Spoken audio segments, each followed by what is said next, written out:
여러분 안녕하십니까? 헬로티비 뉴스입니다. 22대 국회의원 선거 본투표가 하루 앞으로 다가왔습니다. 여야 지도부는 마지막까지 수도권 격전지 표심 잡기에 공을 들였는데요. 이세진 기자가 여야 막판 유세 현장에 다녀왔습니다. 본투표를 이틀 앞둔 저녁 국민의힘 한동훈 총괄선대위원장이 수도권 격전지 중 하나인 인천 계양의 한 식당을 찾았습니다. 계양에서 명룡대전을 치르고 있는 국민의힘 원희룡 후보에게 힘을 실어주기 위해서입니다. 식당 앞에 모인 지지자들 앞에서 한 위원장은 원 후보의 진심을 강조했습니다. 이곳 인천 계양에 오늘 내일 전 국민의 관심이 집중될 거라고 생각합니다. 저희도 인천 계양에서의 승리와 인천 계양의 시민들을 설득하기 위해서 그동안 최선을 다해왔습니다. 계양에서 원희룡 후보가 내는 계양 시민과 인천 시민을 위한 공약들 저희 당과 제가 책임지고 반드시 실천할 것이라는 말씀을 드립니다. 전국 지원 유세를 이어온 이재명 더불어민주당 대표도 같은 날 저녁 계양을 찾았습니다. 자신의 지역구에서 막판 표심 공략에 나선 겁니다. 유세차 연설에 이어 주민들과 직접 만나는 거리 유세까지 이번 총선 내내 강조해온 정권 심판도 다시 한번 꺼냈습니다. 우리를 대신한 그 권력자들이 국민을 위해서 일하지 않고 국민을 고통스럽게 만든 것에 대해서 책임을 이제는 물어야 합니다. 그들의 폭주를 멈추는 것은 이재명이나 민주당이 할 수 있는 게 아니라 오로지 국민 여러분만이 할 수 있습니다. 주인의 자리를 되찾아야 하지 않겠습니까, 여러분? 결전의 날까지는 단 하루. 여야는 마지막까지 수도권 격전지에서 사활을 건 총력전을 이어갔습니다. 헬로티비 뉴스 이세진입니다. 결전의 날이 하루 앞으로 다가왔습니다. 부천과 김포 선거구의 각 정당 후보자들은 마지막까지 지역 곳곳을 누비며 치열한 유세전을 펼쳤습니다. 유권자들의 마음을 얻기 위한 막판 유세 현장을 이정아 기자가 둘러봤습니다. 이번 총선의 공식 선거운동 마지막 날, 경기 부천병의 새 후보는 지역구에서 유동인구가 가장 많은 곳 가운데 하나인 지하철 1호선 일대를 공략했습니다. 이건태 더불어민주당 후보는 부천역에서 주민 가까이에서 활동해온 동네 변호사 경력을 부각하며 소중한 한 표를 재차 당부했습니다. 우리 동네 변호사입니다. 주민들의 고충과 애안을 함께 나누었고 무엇을 원하시는지 누구보다도 잘 알고 있습니다. 출근길 역공역을 선택한 하종대 국민의힘 후보는 부천이 이번에야말로 새로운 활력을 찾아야 한다면서 유권자들에게 지지를 호소했습니다. 부천이 더 이상 침체를 탈피하고 새로운 활력 있는 경제로 들어갈 수 있도록 소중한 한 표를 행사해 주시기 바랍니다. 마지막 아침 출근길 유세 장소를 부천역으로 정한 장덕천 새로운 미래 후보는 그동안의 정치 인생을 되짚어보며 논란 없는 후보가 당선돼야 한다고 강조했습니다. 논란 없고 가장 떳떳한 후보 장덕천입니다. 국민을 지키고 민생을 지키고 국가의 미래를 만들어가는 그런 정치에 몰두하겠습니다. 4년 전 총선의 리턴 매치가 펼쳐지는 경기 김포갑에서도 후보들이 끝까지 유세에 힘을 쏟았습니다. 김주영 더불어민주당 후보는 김포 고촌 신곡 사거리에서, 박진호 국민의힘 후보는 김포 종합운동장 사거리 일대에서 각각 표심 잡기에 몰두했습니다. 13일 동안 이어진 22대 총선의 공식 선거운동이 오늘 밤 모두 마무리되는 가운데 이제 유권자 선택의 시간이 다가오고 있습니다. 헬로티비 뉴스 이정아입니다. 인천 지역에서 선거법 위반 혐의로 60여 명이 입건돼 조사를 받고 있는 것으로 확인됐습니다. 인천경찰청은 지난 8일 기준 총선과 관련해 선거법 위반 혐의로 44건의 사건을 접수해 63명을 형사 입건했다고 밝혔는데요. 이 가운데 5명은 검찰에 송치됐으며 1명은 불송치 결정했습니다. 현재 경찰이 검찰에 송치한 피의자 중에는 현직 구의원을 비롯해 노종면 후보 현수막을 훼손한 60대 남성도 포함되어 있는 것으로 알려지고 있습니다. 경찰은 나머지 57명에 대해서도 조사를 마치는 대로 송치 여부를 결정할 예정입니다. 인천시 선거관리위원회가 이번 국회의원 선거와 관련해 SNS 등의 특정 후보자의 공약과 사진, 응원 문구 등의 글을 게시한 혐의로 교사 2명을 검찰에 고발했습니다. 인천 선관위는 교사 A씨와 B씨가 정치적 중립을 지켜야 하는 공무원임에도 선거가 임박한 시기에 밴드 등의 소속단체의 직무상 행위를 이용해 소속 단체 또는 개인 명의로 특정 후보자의 공약과 사진 등이 포함된 이미지와 정치활동 응원 문구 등을 반복 게시했다고 밝혔습니다. 현행 공직선거법은 정치적 중립을 지켜야 하는 공무원이 선거에 관여하거나 선거운동에 나서는 행위를 금지하고 있습니다. 요즘 어디서든 쉽게 선거용 현수막을 찾아볼 수 있는데요. 선거가 끝나면 애물단지로 전락하는데 처리 과정에서 환경을 오염시켜 유세 문화를 바꿔야 한다는 지적이 나오고 있습니다. 이미정 기자입니다. 당진의 한 교차로 선거 현수막들이 빼곡히 걸려 있습니다. 건물 절반을 뒤덮은 대형 현수막도 눈에 띕니다. 대부분 후보의 얼굴이나 공약이 담겨 있습니다. 선거철만 되면 선거 유세를 위한 현수막들이 거리에 내걸리는데 문제는 선거가 끝나고부터입니다. 선거가 끝나고 나면 모두 폐기 처리되는데 대부분 플라스틱 합성 섬유로 만들어져 잘 썩지도 않는 데다 소각할 경우 이산화탄소는 물론 다이옥신과 같은 발암물질이 나옵니다. 농업과 공사 현장 등에서 재사용하기도 하지만 쏟아지는 양에 비해 재활용되는 비율은 높지 않습니다. 지난 21대 국회의원 선거에서 사용된 현수막은 1,700여 톤, 이 중 재활용된 비율은 약 24%에 불과합니다. 지자체마다 폐현수막을 재활용하는 비율도 천차만별입니다. 울산 지역의 재활용률은 90%에 달하는가 하면 충남 21%, 대전과 세종은 0%에 그쳤습니다. 때문에 선거 유세 방식에 변화가 필요하다는 지적이 나옵니다. 현수막 사용을 줄이고 디지털 유세나 친환경 소재의 현수막을 사용하는 등의 방식으로 바꿔야 한다는 겁니다. 자원들을 덜 사용하는 이런 선거운동 방식에 대해서 고민을 좀 하고 그런 게 확산되어야 지금 우리가 얘기하는 탄소 중립 이런 것에 부합하는 선거운동이 되지 않을까 싶습니다. 지난 21대 국회에서 선거 홍보물을 친환경 소재로 사용하고 재활용이 쉬운 현수막으로 바꾸는 등의 개정안이 발의됐지만 상임위도 통과하지 못한 상황. 선거 때마다 쏟아지는 현수막을 줄이기 위한 고민이 필요한 때입니다. 헬로티비 뉴스 이미정입니다. 4월 10일 총선을 앞두고 헬로티비 뉴스는 우리 지역 선거구 후보자들의 주요 공약을 직접 인터뷰했습니다. 오늘은 부천시 가불병 선거구 후보자들의 1분 공약을 들어보겠습니다.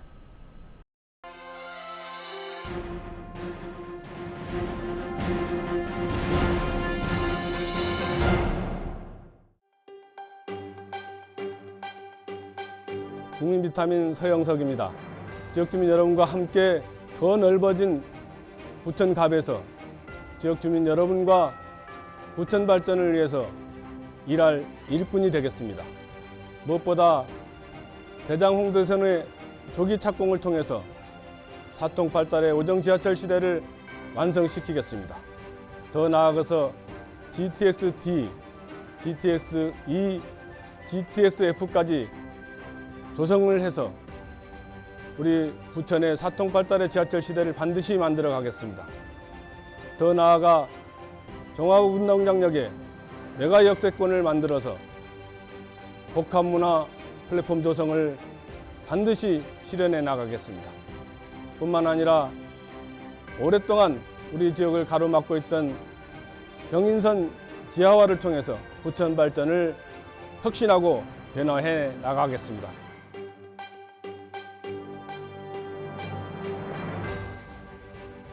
제가 출마한 부천시 갑 지역구는 교통망이 열악하고 주거 환경이 열악하고 그로 인해서 삶의 질이 떨어지는 지역이라고 생각합니다.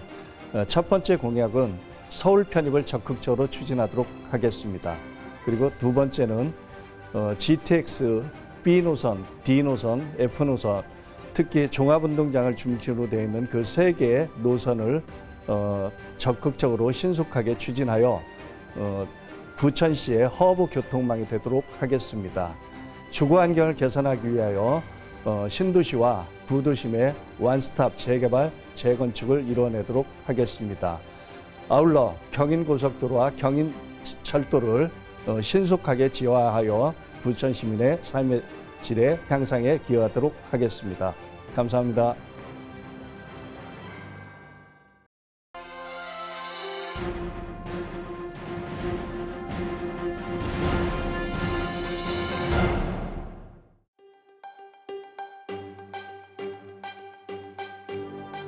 저는 국회의원이 되면 상동 영상문화단지를 글로벌 의료복합단지로 개발하도록 하겠습니다.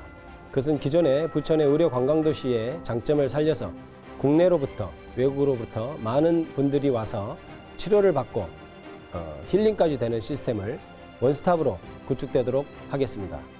그것으로부터 우리의 먹거리, 부천 시민의 미래 먹거리가 창출될 것으로 저는 기대합니다. 그리고 여러분들이 그동안 오랫동안 관심을 가져왔던 재건축 문제, 그리고 원도심의 재개발 문제, 그것도 신속하게 처리하도록 하겠습니다. 무엇보다도 중동 신도시는 용적률의 한계로 인해서 재건축에 많은 애로점이 있습니다. 그것은 국회의원이 풀어내야 될 문제입니다. 그 다음에 수도권 제1외곽순환도로의 교통 문제, 그것도 지하화를 신속하게 추진해서 해결하도록 하겠습니다.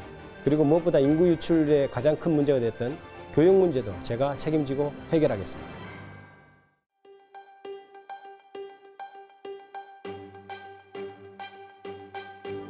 우선 첫 번째는 메가시티 부천입니다. 부천을 서울로, 부천의 이익을 극대화하겠습니다. 두 번째는 경인고속도로, 경인지하철, 외곽순환도로 지하 추진하겠습니다. 저는 말로만 한 것이 아니라 행동으로 보여드리겠습니다. 그리고 세 번째는 재건축입니다. 중동지역 1기 신도시 30년 이상 됐습니다. 뭔가 다른 기법으로 제가 서초구에 70개 단지를 추진했기 때문에 새로운 기법으로 추진하겠습니다. 그리고 영상문화사업단지, 미래 먹거리가 아니라 미래 부담거리로 전락했습니다. 새로운 방식으로 새로운 4차 산업의 혁명단지로 재구성해 나가겠습니다. 그리고 교육특구, 부천과 양천구를 같은 공동특구라든지 또 과학영재학교를 통해서 뭔가 교육의 미래가 보이는 그런 부천을 만들겠습니다. 이상 나머지까지 해서 정말 부천을 변화시키고 부천을 제1의 명품 도시로 만들어 나가겠습니다.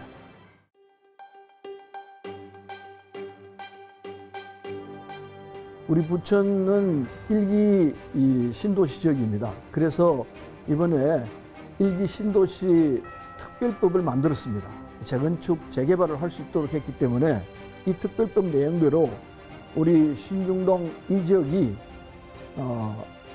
용적률을 상향시켜서 새로운 도시로 탈바꿈할 수 있도록 만들 예정입니다. 또 중동 역세 부분이 슬럼화되어 있습니다.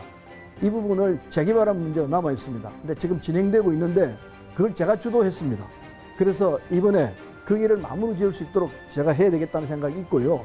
그다음에 영상단지 문제를 놓고 영상단지를 삼성 같은 대기업이 들어와서 우리 고용 문제도 해결하고 이 먹고 사는 문제를 해결할 수 있도록 하면 좋겠다는 생각을 갖고 있습니다. 아파트만 지을 것이 아니고 그래서 시장님하고 고민하고 있습니다.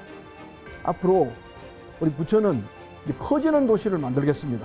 그게 제 소망사항입니다.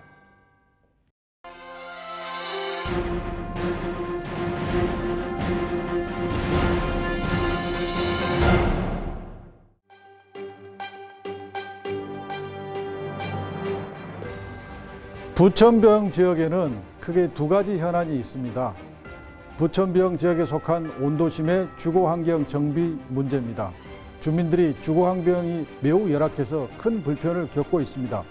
최근에 노후계획도시 특별법이 만들어졌는데 이 법에 우리 노후계획도시 특별법에 온도심이 포함이 만약에 안 돼 있다면 이 법을 개정해서라도 포함이 되도록 하겠습니다. 두 번째는 옥길 범박에 광역버스가 한 대도 지나가지 않고 있습니다. 그래서 광역버스를 유치하도록 하겠습니다. 또한 제2 경인선이 옥길 범박 옥길을 반드시 경유하도록 하겠습니다. 지금 민자 사업으로 추진되고 있고 KDI 민자 적격적 심사가 진행 중인데 반드시 이 민자 사업이 옥길 범박역을 지나도록 범박 옥길역을 지나도록 하겠습니다. 크게 세 가지인데요. 먼저 경인선 지하화는 우선적으로 착공할 수 있도록 하겠습니다. 두 번째는 제2경인선과 신구로선은 반드시 옥길동을 지나가도록 노선을 정하겠습니다. 마지막으로는 재개발, 재건축이 부천시 특히 소사구에서 지지부진한데 빨리빨리 그리고 수익이 날 수 있도록 여러 가지 제도와 관행을 고치겠습니다. 이 세 가지는 부천시 안에서만 할 수 있는 건 아닙니다. 적어도 장관 그리고 정부, 대통령, 정권이 나서서 할 때만 가능합니다. 저는 그런 광범위한 네트워크를 갖고 있기 때문에 제가 말한 공약은 그냥 헛된 공약이 아니라 반드시 실행될 수 있는 공약이라는 걸 말씀드리겠습니다. 고맙습니다. 원도심 재개발 재건축이 건축비 상승, 용적률 하향 등으로 어려움에 처했습니다. 이런 여러 어려움들을 해결할 수 있는 가장 좋은 방법이 용적률을 상향하는 것입니다. 용적률 상향을 포함해서 재건축 재개발이 원활히 진행될 수 있도록 입법으로 보완하겠습니다. 옥길 범박 지역은 지금 전철 문제가 가장 핵심 이슈인데요. 제가 시장할 때 5개의 노선, 철도 노선을 철도망 계획에 포함시킨 적이 있습니다. 그러한 경험으로 빠른 시간 내에 확정되고 임기 내에 착공될 수 있도록 노력하겠습니다. 하우로 확장 공사도 제가 시장 때 추진했던 사업입니다. 빨리 추진돼서 교통의 원활한 흐름 그리고 안전한 보행이 확보할 수 있도록 하겠습니다. 옛날 소사 경찰서 부지에 부천시 보건센터 유치하고 주차장과 주민 편의시설이 들어오도록 하겠습니다.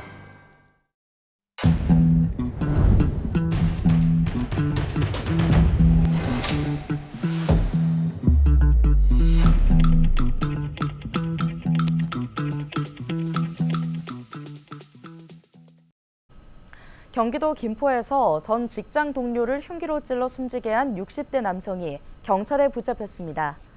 김포경찰서는 9일 전 직장 동료를 살해한 혐의로 60대 남성 A씨를 붙잡아 조사 중이라고 밝혔는데요. A씨는 지난 8일 오후 6시 20분쯤 자신이 거주하는 김포시 마산동의 한 아파트에서 전 직장 동료인 50대 남성 B씨와 다투던 중 흉기로 B씨를 수차례 찔러 살해한 혐의를 받고 있습니다. B씨는 119 구급대에 의해 병원으로 이송됐으나 의식을 찾지 못하고 끝내 숨졌습니다. 경찰은 A씨를 상대로 구체적인 범행 경위를 조사 중입니다. 인천시가 캠프마켓 아카이브 2단계 사업에 돌입합니다. 시는 지난 2023년 1월 캠프마켓 아카이브 구축 기본계획을 수립하고 같은 해 7월부터 캠프마켓 지역 관련 기록물 발굴 보존 사업을 시작했는데요. 이 사업은 3단계에 걸쳐 연차별로 시행하고 있으며 최근 1단계 사업을 완료하고 이달부터 2단계 사업에 착수했습니다. 1차 년도 자료 수집의 시간적 범위는 1900년대부터 1949년까지입니다. 그간 수집한 인천 육군 조병창과 미 육군 군수지원사령부 관련 기록물을 바탕으로 국내 미수집 자료와 추가 신규 자료 발굴을 추진했으며 미국립문서기록관리청에서 829점, 일본 방위연구소와 국립국회도서관에서 48점의 자료를 수집했습니다. 뉴스 마칩니다. 고맙습니다.